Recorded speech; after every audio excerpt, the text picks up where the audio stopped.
Ba-doo-ba-dum.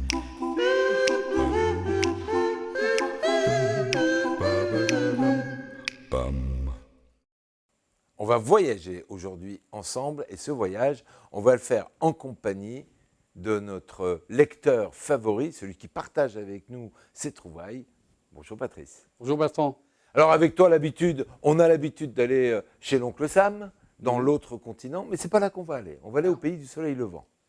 Je crois que c'est le premier auteur chinois que je lis, que je découvre. Et franchement, c'est pas la première histoire sur la Chine impériale, mais c'est le premier auteur chinois et je suis enchanté. Juste pour qu'on puisse comprendre ton état d'esprit, comment tu trouves cet auteur, enfin, comment tu es tombé sur ce livre? Après, vous savez, j'ai beaucoup d'attachement en ce moment aux auteurs japonais.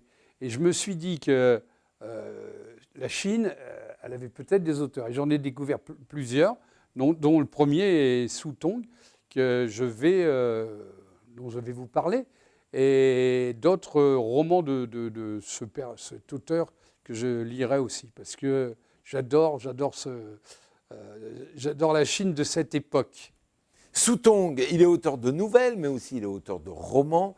Il prend bien souvent pour sujet des personnages féminines dans le cadre historique de la Chine impériale ou de la Chine républicaine. Patrice, il y a quelque chose que tout le monde connaît, un de ses ouvrages que tout le monde connaît, sans savoir que c'est lui, peut-être derrière, Épouse et concubine. C'est de lui. Je sais. Alors, donc c'est le deuxième roman, puisque celui-là, je l'ai lu. On en a fait un film, je crois. Et je le relirai maintenant avec un œil différent sûrement. Mais j'adore cette époque de la Chine impériale parce que, notamment dans ce livre-là, qui m'a enchanté, on découvre le côté fastueux et le côté misérable de la Chine. Je suis l'empereur de Chine est écrit dans un style très cinématographique. C'est un roman qui puise aux images de la Chine éternelle, mêle au plaisir du romanesque une parabole sur les jeux du pouvoir de la liberté humaine. Dis-nous-en davantage. Alors moi, ça me fait penser un peu à Splendeur et décadence. Ouais, mais je pense pas. Enfin, c'est décadence évidemment, puisque on le sait dès le départ. Le rêve de cet enfant, 14 ans, empereur de Chine, d'une grosse partie de la Chine. Un jeune homme de 14 ans devient empereur de la Chine à 14 ans. Voilà. Et qu'est-ce qu'il connaît de la vie à 14 ans? Rien, il pouvoir diriger. Il connaît que le palais, il n'est jamais sorti du palais. Ah oui. Donc, quand il va commencer à sortir, il va découvrir des choses qui vont le transformer. Et notamment, il découvre un cirque, il voit un funambule et il tombe amoureux et il veut être funambule. Le métier d'empereur lui plaît pas. Il a été nommé empereur par défaut, alors qu'il avait deux frères qui auraient dû être nommés. À sa place. Ouais, c'est important de le savoir parce que il n'est pas très comment. C'est pas son truc. Ça. Non, c'est pas son milieu parce qu'il a été dorloté dans un contexte de palais avec des femmes, beaucoup les concubines du fameux roman, mais il en a vu autour de lui. Donc il n'a pas envie. Et puis surtout, il fait des choses et à chaque fois il se pose la question. Il y a une longue réflexion dans ce roman. Il fait des choses et après, il les regrette en quelque sorte parce que, notamment au début, il fait condamner un personnage. Et puis après, il s'aperçoit qu'il n'aurait peut-être pas dû.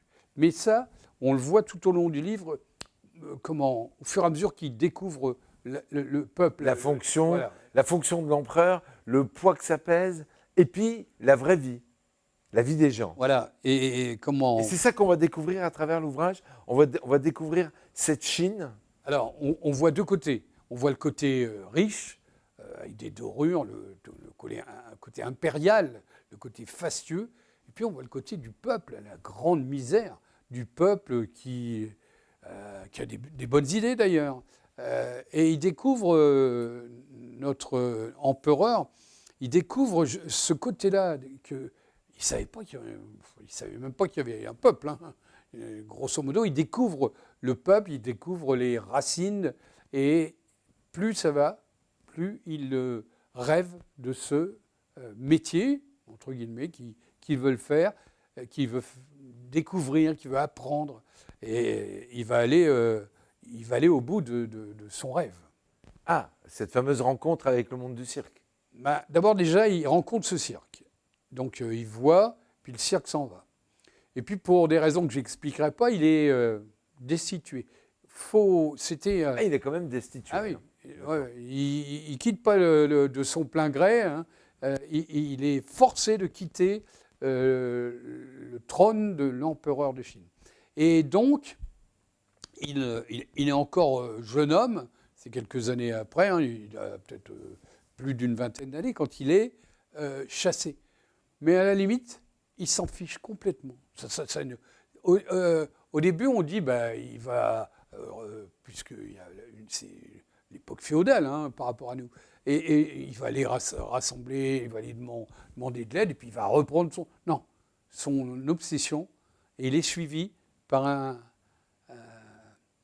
eunuque qui lui sert de garde du corps, de serviteur, qui ne lâchera jamais. Jamais cette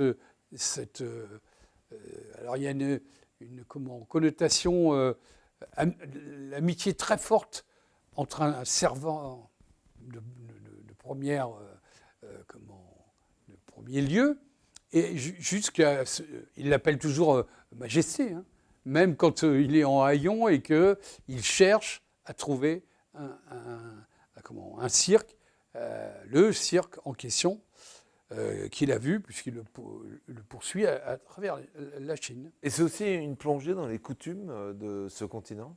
On apprend beaucoup de choses, oui, encore une fois, sur la façon de vivre et de ces gens qui l'entourent, quand il était empereur. Et puis après, on découvre les gens normaux, les gens du peuple, et on découvre leur façon de respecter. Il est reconnu à un endroit, c'est l'empereur. Même s'il n'est plus empereur, même s'ils savent qu'il a été destitué, c'est l'empereur de Chine. Il y a beaucoup de cruauté. Oui, au début, notamment au début. Dans la première partie du livre, je vous le disais en préambule, ce garçon-là, il a été mis sur le trône trop tôt.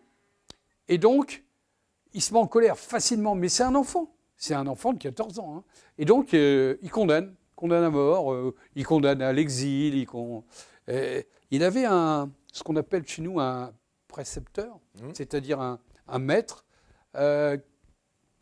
qu'on lui a enlevé. Ça a été un déchirement, on l'a fait disparaître, et il va aller le rejoindre à la fin du bouquin. Ça, je peux le dire parce que c'est pas un suspense, parce qu'il finit sa vie dans un monastère où le jour, il fait le funambule, et la nuit, il écrit, il réfléchit beaucoup. Su Tong décrit une Chine, décrit ses coutumes, plus cruelles les unes que les autres. C'est un roman qui va nous faire découvrir un monde complètement à part, Patrice. Ah oui, vraiment très très différent. Enfin, pas si différent que ça, parce qu'en fin de compte, si on lit beaucoup de livres sur l'époque l'époque féodale, on n'avait pas beaucoup de différences.